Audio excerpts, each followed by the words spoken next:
President John Mahama calls for research to shorten gestative period of shea tree. International Forest Day marked with spotlight on how forests can contribute to improving water availability. And on the international front, businessman Patrice Talon wins presidential elections in Benin.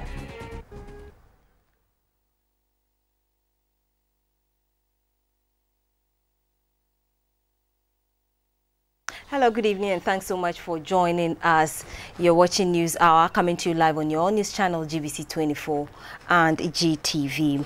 President John Mahama has called for a research to shorten the gestation period of the shea tree, which currently takes at least 6 years to mature. According to him, science is the basis of breakthroughs in any enterprise, and the shea industry can count on it for a quick turnaround in the value chain. The president was among dignitaries who attended an international conference under the auspices of the Global Shea Alliance in Accra. Napoleon Atukito reports. Not quite long ago, shea butter, which the accounts of Ghana refer to as inkuto, was seen as a local product without a gloss. It was, and it is still, lowly priced item. However, something has changed about shea butter recently. The attempt has been made to process and add value to the product. The shea tree is predominant in most rural areas, and so lately, the plant has been identified as a variable for poverty alleviation. The poor rural woman involved in picking the shea nut from the bush is the focus of the effort to improve the economy of savanna areas where the shea is most common. Ghana has been taking her own initiatives in this direction, the greatest of which is the establishment of a shea processing factory in the northern region. It is estimated that there are 22 billion shea trees between Senegal and South Sudan in sub-Saharan Africa. It provides employment for 19 million people. The Global Shea Alliance, which is hosting a conference in Accra, is a platform for policy, mobilization and marketing of the product. Some representatives of international organizations vouched support for the shea movement. I was given a gift last week from an Irish lady who came and gave my wife something, and I looked at it, and what was it? It was from the Body Shop, and it was shea butter, and it came all the way through the chain. So there is a huge demand for this product in Europe, and it's something we want to help and assist with. The government is aware that there's a need now for continued support from the public sector. There are those who will want some legislative instruments that will support this industry. There are those who are calling for the creation of a share development board. There are those who want government to set a guaranteed floor price in the buying season. And of course, there's also the need for adding credit and finance and research to all the efforts that are already ongoing between the public and the private sector. President John Mahama knows the issues about shea products on his fingertips because he grew up in the savannah belt of Ghana. His familiarity with frustrations, more than the prospects, which largely remains unexplored or imaginary, led him on to propose that a producer price for shea products be instituted. The Ghanaian leader places his surest bet on such a regime to secure the business right from the farm gate. I've grown on shea. I remember how our mothers and aunties used to process shea butter from the shea fruit. And it was used to cook our meals. During the Harmattan, we were wrapped in shea butter until we shone like a newly minted coin. And shea was a part of our livelihood and our growing up. When it comes to picking, we won't go into the bush and pick. We let the women face all the hazards and bring the shea home. But when it comes to the middleman between the women and the exporters, then suddenly the men appear and form the bulk of the middlemen who receive the bulk of the price for the share value chain. These are issues that we need to look at. And that's why I'm excited about the idea of cooperativizing the women so that they have a better control of the share commodity and get a better price for the work that they do. The United States government, acting through the U.S. aid, has pledged to sign a 5-year agreement with the Global Share Alliance to channel assistance to product producers. The package includes over $5 million in the construction of 250 warehouses across share-producing areas in the Sahel. The European Union is also vouching support for share products on the EU markets under its Economic Partnership Agreement with ECOWAS. Napoleon Atukito reporting. The Electoral Commission says the passage of the constitutional instrument CI-91 to replace the CI-75 by Parliament will further enhance transparency and fairness in the conduct of Ghana's elections. The passage of the law forms part of the recommendations by the Supreme Court after the 2012 election petition. The program was organized by the Ghana Journalists Association and sponsored by the U.S. government. The Ashanti region has the highest number of FM stations in the country. The upcoming elections is viewed by many as one of the elections to be keenly contested since 1992. Many countries, especially in Africa, that have witnessed political turmoil is blamed on journalists whose ignorance sparked violence. It is to avoid this that the GJA organized a forum for journalists to sharpen their skills on the coverage of elections. A columnist of the Ghana Chronicle newspaper and the former headmaster of the T.I. Ahmadiyya Senior High School in Kumasi, Mr. IKJC, and the GJA president, Mr. Afilmoni, addressed the forum. You're dealing with media ethics. We'd like to see you as surgeons who use the scalpel to cut in order to heal. So as media practitioners, ours is to ensure that we do what is expected of us by applying ourselves to the principles which underpin electoral coverage.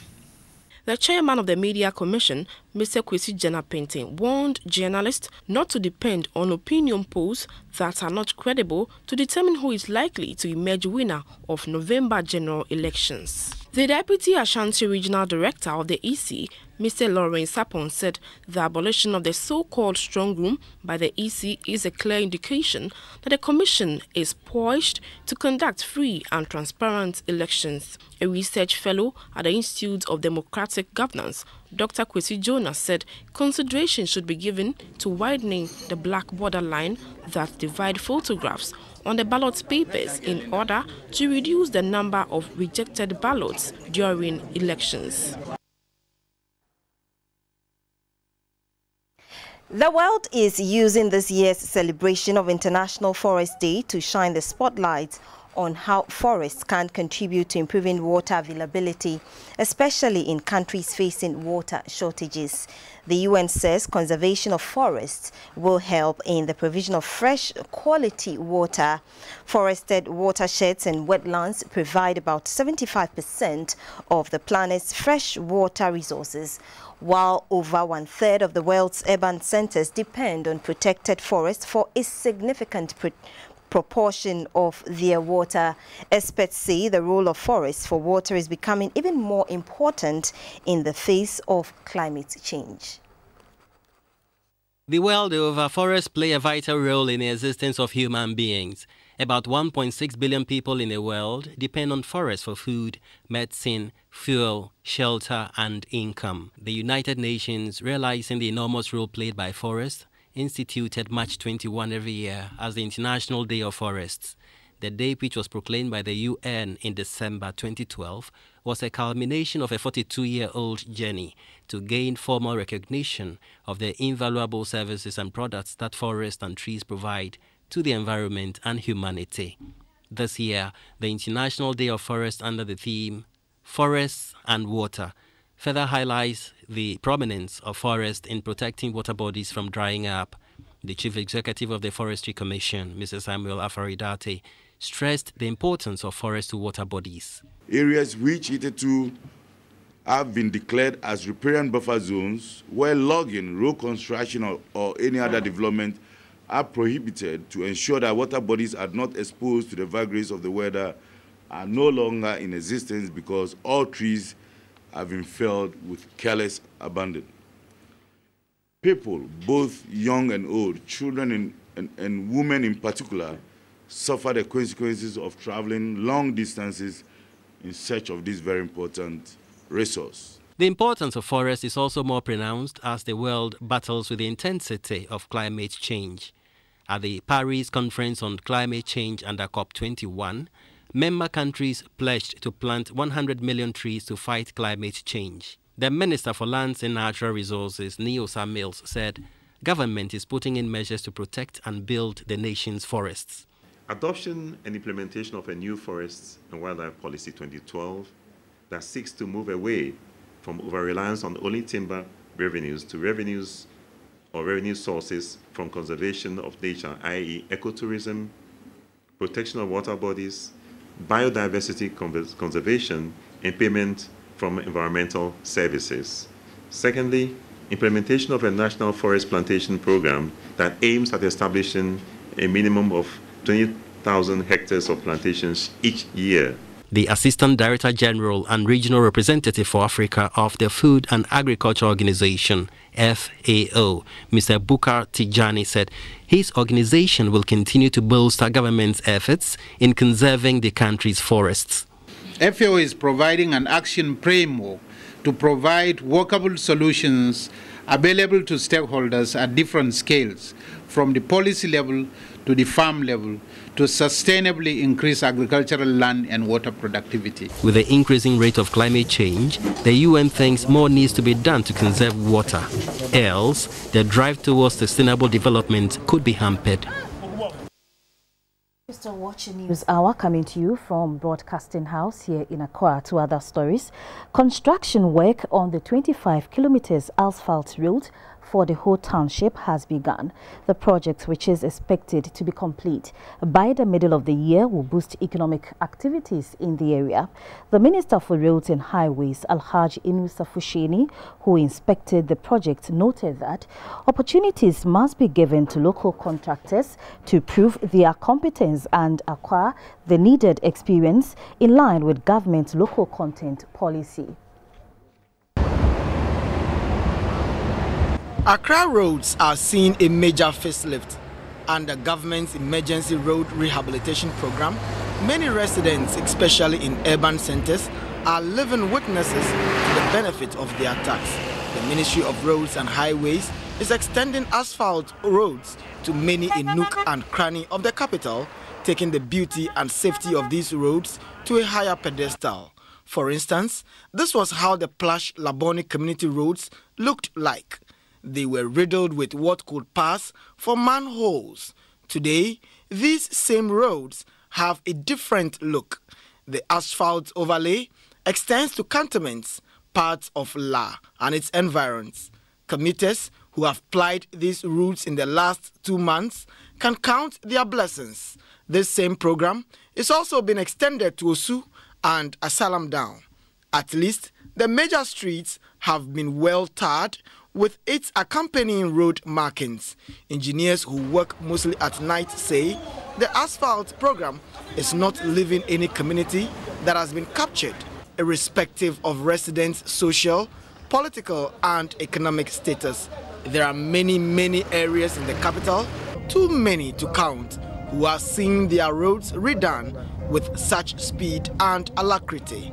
Residents who have benefited from the emergency road rehabilitation program say it is a wonder and a good time to be Ghanaian. It's been a long time, seriously, since, especially in Asalam Down, you can see that we've gotten such a nice roads like this, and I think that most drivers are talking about it. When I take taxi, especially in Asalam Down to Accra or to town, most of them commend the government about it, and I think the plan is it should be extended to other regions. The road asphalting of some urban roads is being extended to some regional capitals whose roads are unmotorable, partly due to ever-increasing population. Who is on the radar to benefit from a 25 kilometers asphalt roads for the township, and work has begun in earnest.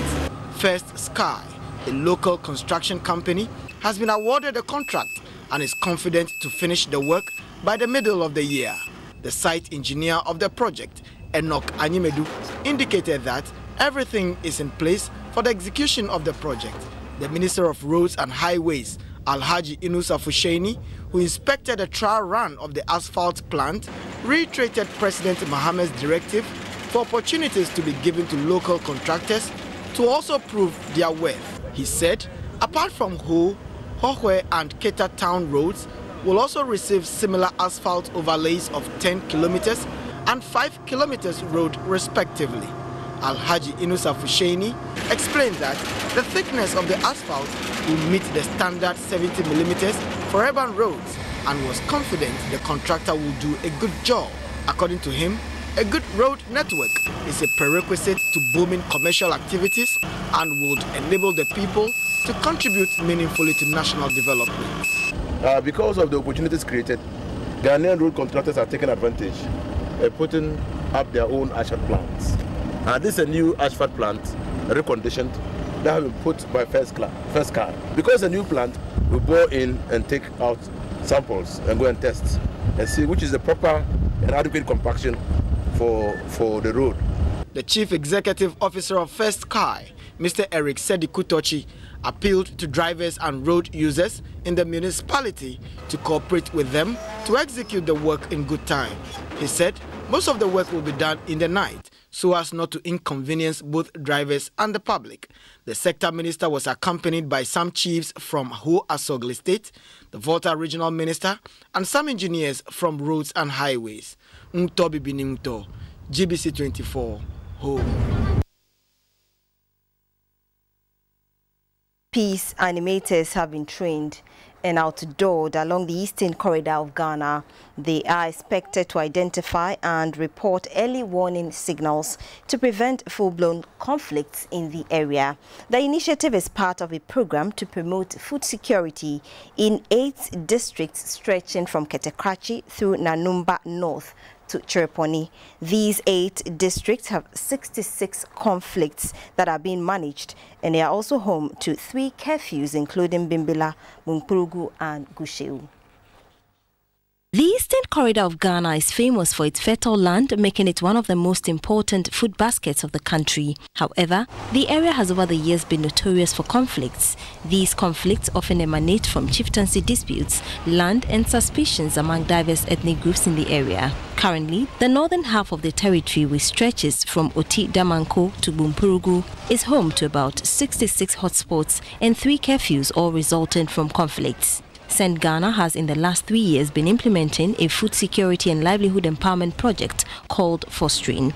The project aims at improving the quality of nutrition among the people. The organization, however, fears the outbreak of conflicts could derail the project and has now incorporated conflict prevention into the project. Mr. Raymond Wikem Avatim is the Director of Livelihoods Empowerment Project at St. Ghana. This training has really been practical. They have been taken through the various steps involved in terms of keeping surveillance, in terms of what they need to look out for a potential conflict to erupt, and how to communicate this information to the needed security agencies in the districts. The founder of the Foundation for Security and Development in Africa, Afia Kubu, who facilitated the training program, identified peace as key to the development of the area. Concerns have been raised about the number of perceived strangers crisscrossing the vast savanna land from the sub-region. Sensitization programs such as this are therefore crucial in raising awareness and educating people on how to prevent conflicts and terrorist activities. Now, the Tepa Traditional Council in Ashanti has appealed to government to provide the area with an additional fire tender to fight fire accidents. Tepa has recorded 4 domestic fire accidents within the last month. The Ahafua North District of the Ashanti region, with its capital at Tepa, is one area that always experiences both domestic and bushfires throughout the year, especially the dry season. It is for this reason that the District Chief Executive Akwesi Opon Fosu, with support from the Omanhene Nana Eduse and Cheniwa Ampem, opened a fire station in the town. The fire tender at the station broke down on 24th January this year while on assignment at Ahafumim. The Tepa Traditional Council therefore met with the District Chief Executive, Mr. David Amankwa, to address the problem. Members of the council, led by the Omanhene, visited the premises of the latest house that was destroyed by fire. One of the victims explained how the fire started. Nana Ampem appealed to the government to provide additional fire tenders to help address the frequent fire outbreaks in the area. Although the year 2016 is still young, it has recorded thousands of fire accidents across the country. Time to take a break, and when we come back, business will be next. Please stay with us.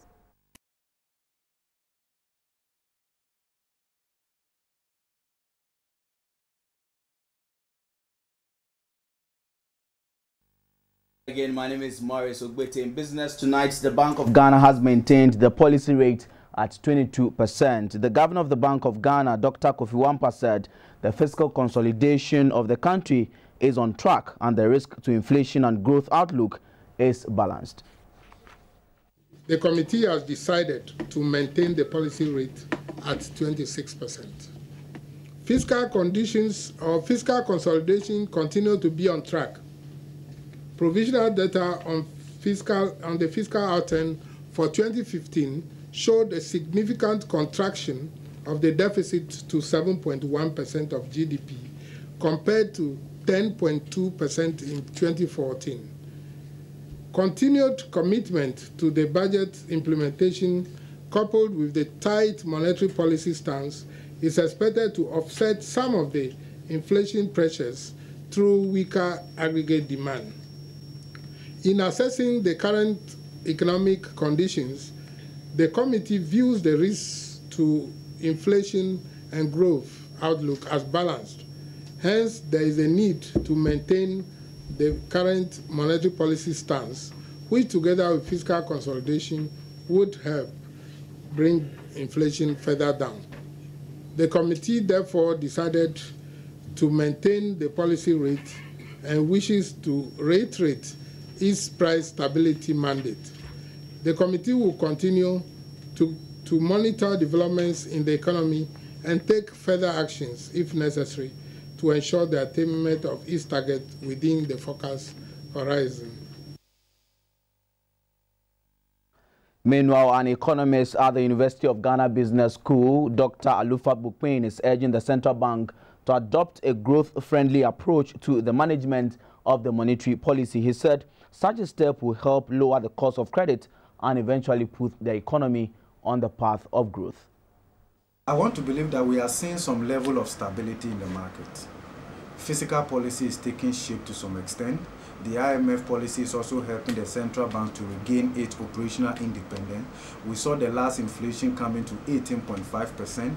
If the outlook is said that we are in this process of disinflation, then I want to believe that at this stage we should take our legs off the accelerator a bit and begin to ease the policy rate. So I would go for growth-friendly policy rates and reduction, even though I will not be entirely surprised if they maintain the rate.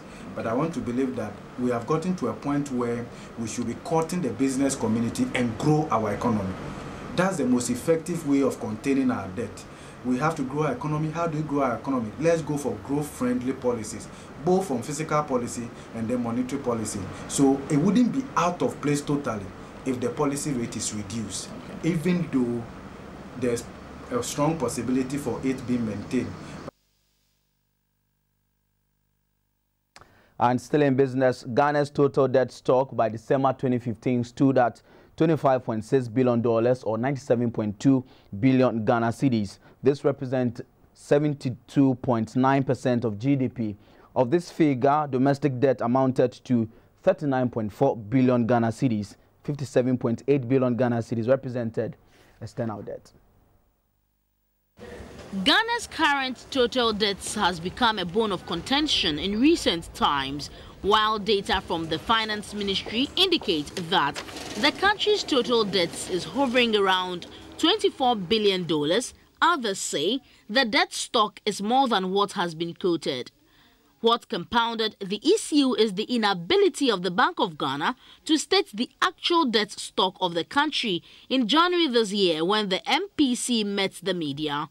However, the bank has now released the official figures on Ghana's total debt stock. Data from the central bank indicates that as at December 2015, the country's total debt had increased from around $24 billion to 25.6 billion or 97.2 billion Ghana cedis, equivalent to 72.9% of GDP.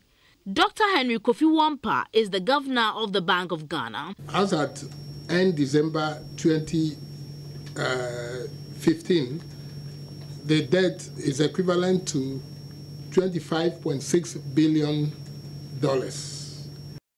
In the last one we gave, the last data we gave was for September 2015. That was before the Eurobond was issued in October. At that time, the debt was $24.5 billion.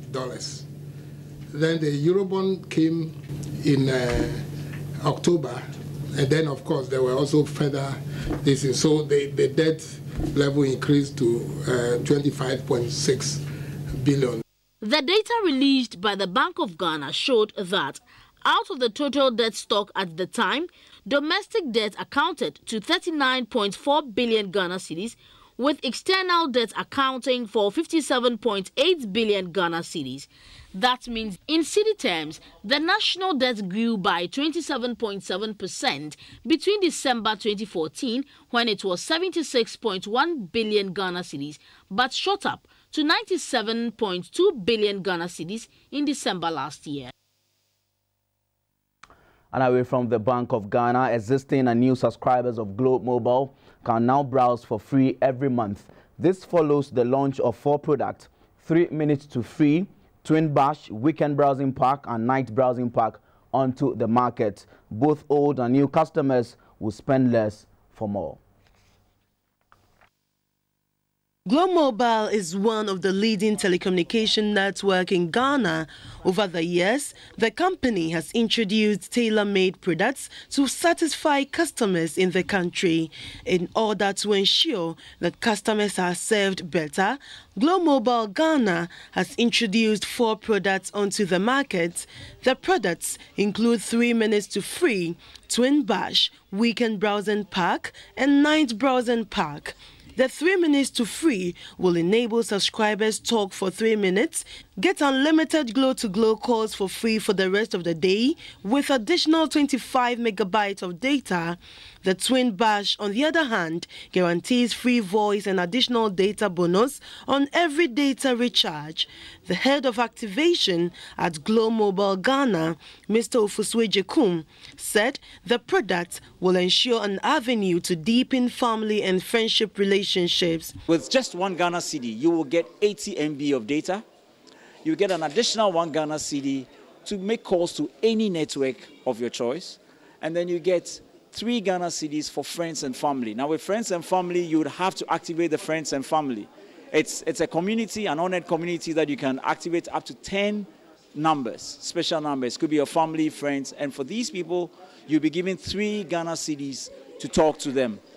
Then you have an additional 40 MB, all for the same 1 Ghana cedi. You get an additional 40 MB, which you would gift. You will not be able to use yourself because we've already given you 80 MB. This we want you to give out to a friend, a loved one, a colleague, whatever, because we want us to share all the goodies that we are giving out, not just for yourself. The head of business, Globe Mobile Ghana, Mr. Augustine Mamuru, said Globe Mobile has embarked on a robust network upgrade which can accommodate over 20 million people at a time. We've just upgraded our network and we have excess capacity for everybody to come and join us in the network today. Like I said, we have the best speed when it comes to data today, and at the same time, we have a capacity for 20 million subscribers. So we're encouraging everybody, come let's build a community in Globe, get the best value for money, get the best service, and get best quality of service available today. Management of Globe Mobile Ghana are certain that the company is positioned to make a strong impact in the life of every customer and also attract others to the network with cheaper but quality products. Beatrice Senaju, GBC24, Accra. At this point, we do insurance news brought to you by SIC Live.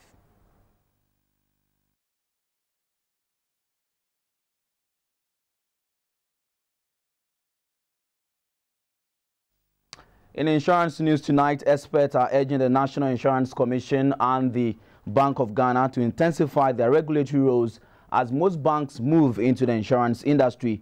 They say that although bank assurance plays a role in boosting insurance penetration in the country, lack of supervision could result in crisis in the two sectors.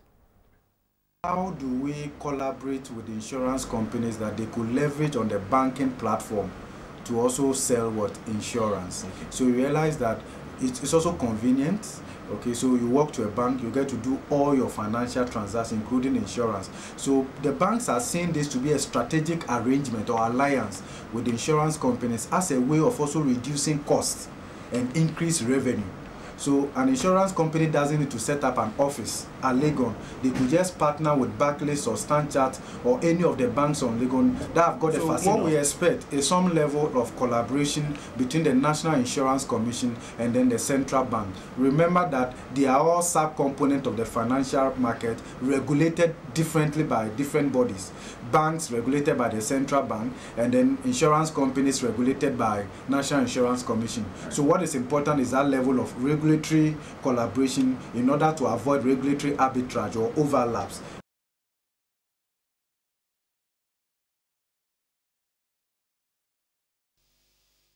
And that was insurance news brought to you by SIC Live. News hour continues after this break. Stay with us.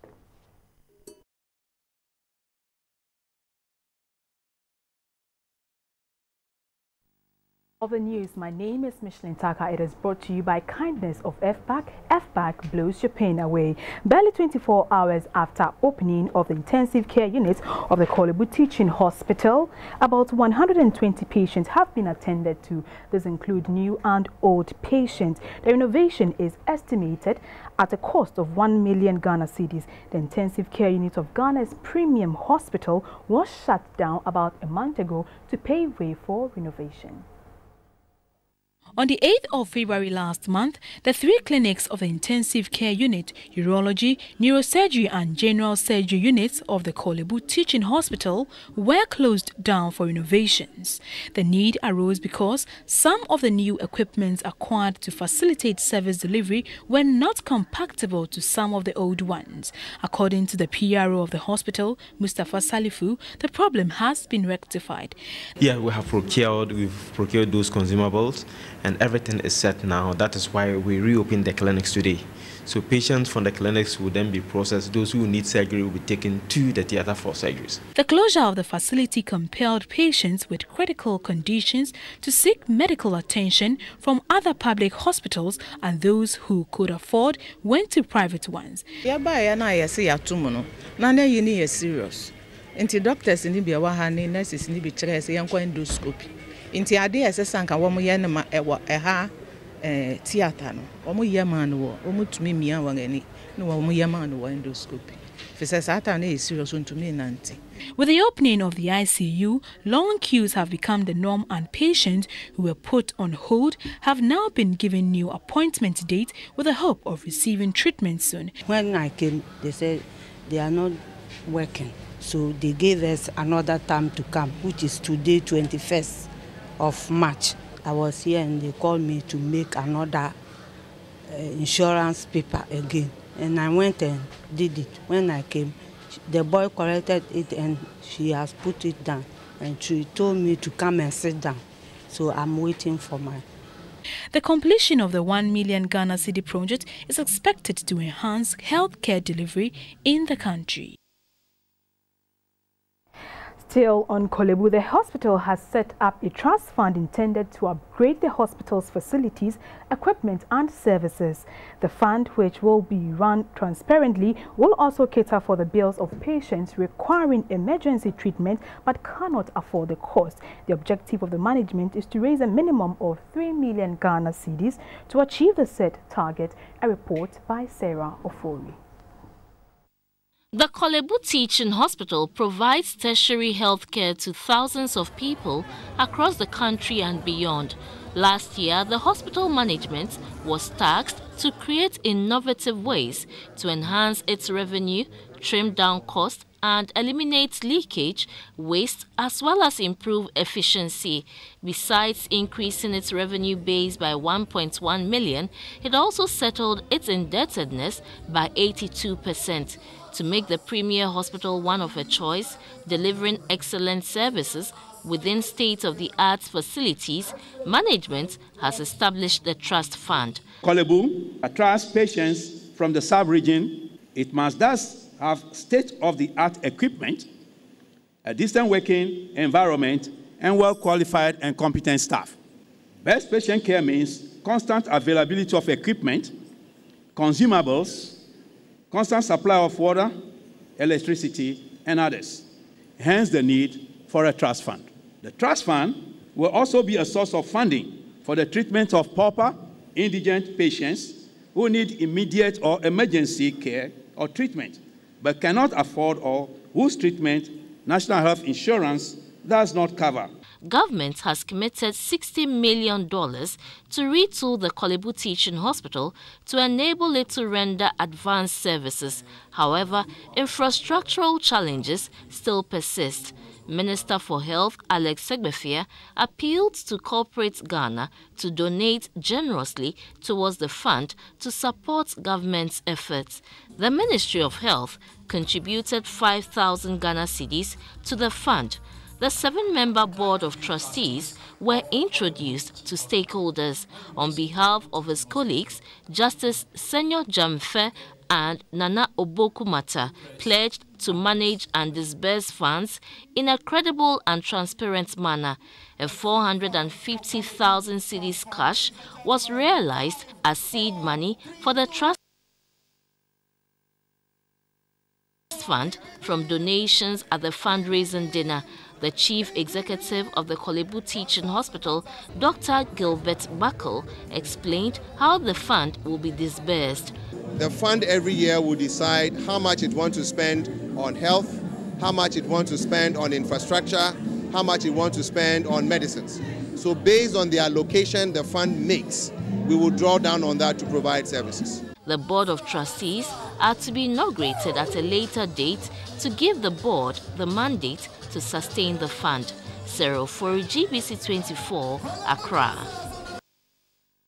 That's all on this segment. It was brought to you by FPAC. FPAC blows your pain away. Up next is the foreign news. Good evening. Let's update ourselves from happenings in the world of sports. I'm Theophilus Sampa. We are being backed by Ejapias, Tornado Bitters and Lunat. The national wheelchair racing team's efforts at qualifying for the 2016 Rio Olympics has been given a boost. For the first time in the history of Ghana, wheelchair athletes will participate in an Olympics with their own racing chairs. These wheelchairs, which were donated to the athletes by the Dan Devan group of companies, has been customized to suit the condition of each of the participants. On the 27th of April this year, Ghana's wheelchair racing team will be participating in the Desert Challenge IPC Grand Prix in the United States of America. The competition is the final qualifier for the 2016 Rio Olympics. Ahead of this, the national wheelchair racing team, made up of 2-time gold medalists at the Otinkwa Wheelchair International Racing Competition in South Africa, McLean Jijonu, and the 2015 silver medalist at the All Africa Games, Butwe Nkegbe, have received a boost. The Dan Devan group of companies has presented a custom-made racing chair for each of the athletes. We want to see the sky being our limit. We want to compete in international competitions where we can raise the flag of Ghana so high. Not only McLean and Achu, that when we come to wheelchair racing, they have really they've done their best. We want to see new athletes also coming on board, and this is what we are also doing in our own small way to help them to go as high as they can. I want to assure Dan Devan group of companies that with them facilitating for me to get this chair, I'm really going to qualify and then make them proud, make them know that it is not waste their money getting me this expensive equipment to compete internationally. Manufactured in the USA by top-end company, the standard racing chair, which was designed to fit McLean's structure, cost $7,000 US. Due to the materials used, including Korima boards, the equipment looks lighter and will help in racing to the maximum. The team will be embarking on a 3-week campaign with the Dandivan Group taking care of the cost involved. Let's talk football now, and Accra Hearts of Oak showed character to win a 3-2 game against Interallies at the Tema Sports Stadium. 15 minutes into the game, Interallies were up by a goal through Frederick Boateng. 10 minutes later, the home side doubled their lead, but Hearts of Oak managed to claw back and score 3 goals to end the game, 3-2. We'll bring you some highlights from the game. The numbers here, look at the brilliant play, the set piece. Once again, Ivan Spencer playing a role. A long ball, it wasn't dealt with, and they allowed him to sneak in to score. This is incredible. And Hearts of Oak once again are guilty of switching off in defense. Bafo, Prince Bafo comes in. Oh! Wow, against the crossbar, and oh, what a miss there from Evans. A free kick. Interallies will take it. Oh, brilliant! That is magnificent. Was it wind assisted? It looks like. Gradually, Hearts of Oak self-believe. Well, so they have pulled one here. It is not over yet.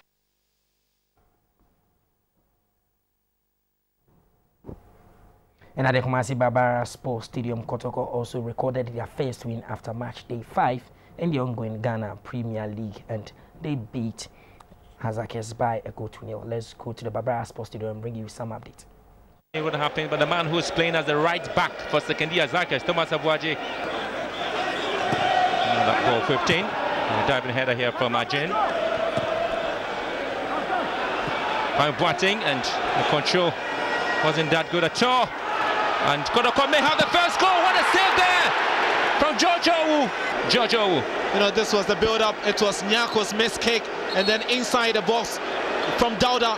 What a save from the former Kotoko goalkeeper, George Owu, denying youngster Dauda Mohammed a glorious opportunity to have taken the lead. They need those quality moves, those brilliant plays to rip them apart, but still they're playing to the game plan of Hazakes. I mean, Boateng's ball. Oh! That is an excellent save there from George Owu. Another save to deny Kotoko. Lovely play there from Kwame Boateng. And look at how.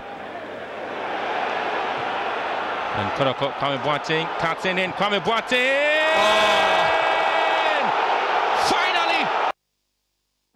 And so let's quickly look at scores at a glance at the Barbara Sports Stadium again. Kotoko 1, Hazakes 0, Adeobuasi Lankley Sports Stadium, Ash Gold 1, Aduana Stars 1, Inter-Allies, that's at Tema Sports Stadium, Inter-Allies 2, Accra Hearts of Oak 3, at the Wild Park, Wild Stars 1, New GBC 0, at the Techiman City 1, Dreams FC 0, Bichim United 0, New GBC 0, and at the Sugakope Park, Wafa 1, Liberty Professionals 0.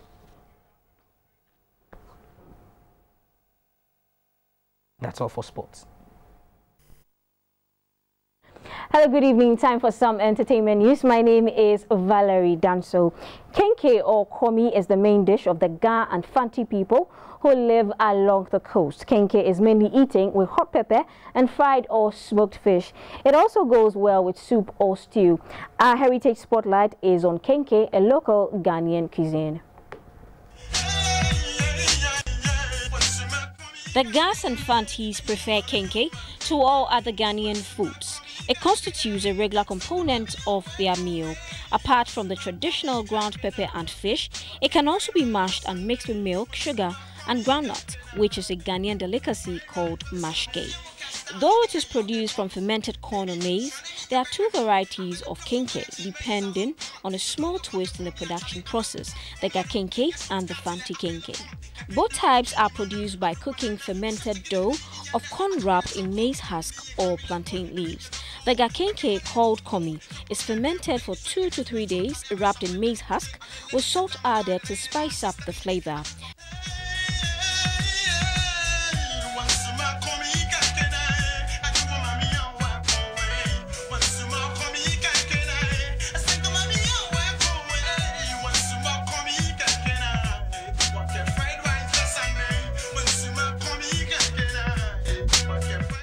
Ashanti Kenke is called dokun, meaning mouth-watering, referring to the pleasant taste and aroma after preparation.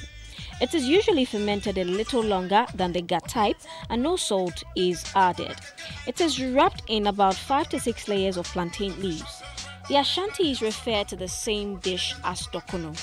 The preparation and packaging of kenke has been modernized. Other countries like Togo, Western Benin, Guyana and Jamaica also eat kenke because of the ancestral slave trade and cultural mix. The kenke is more widespread in most parts of Ghana. Animation is gradually gaining grounds in the arts and creative industry. An addition to the industry is Ohenewa. Ohenewa is a 3D animator who passed through the showbiz program here on GBC24. Here are highlights.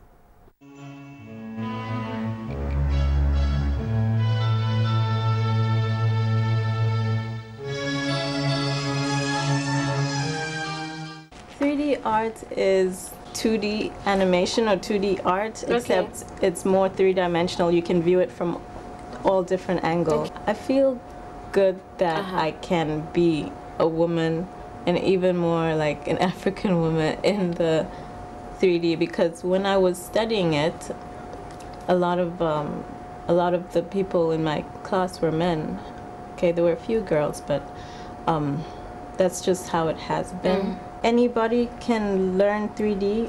Anybody can learn anything, I think. So it's just as long as you put in the time.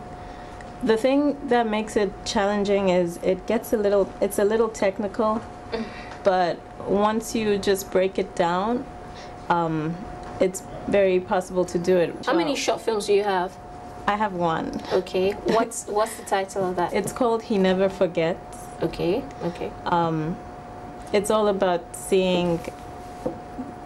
trying to be aware of how you affect things around you, how you affect someone else. So how are Ghanaians accepting this new form of art? I feel like Ghanaians are very interested in 3D. People are always talking to me about it. I not only do 3D, but I do different artwork. Okay. When I came 2 years ago, I saw a lot of people on the side of the road. They were always making, they were always selling artifacts. Yeah.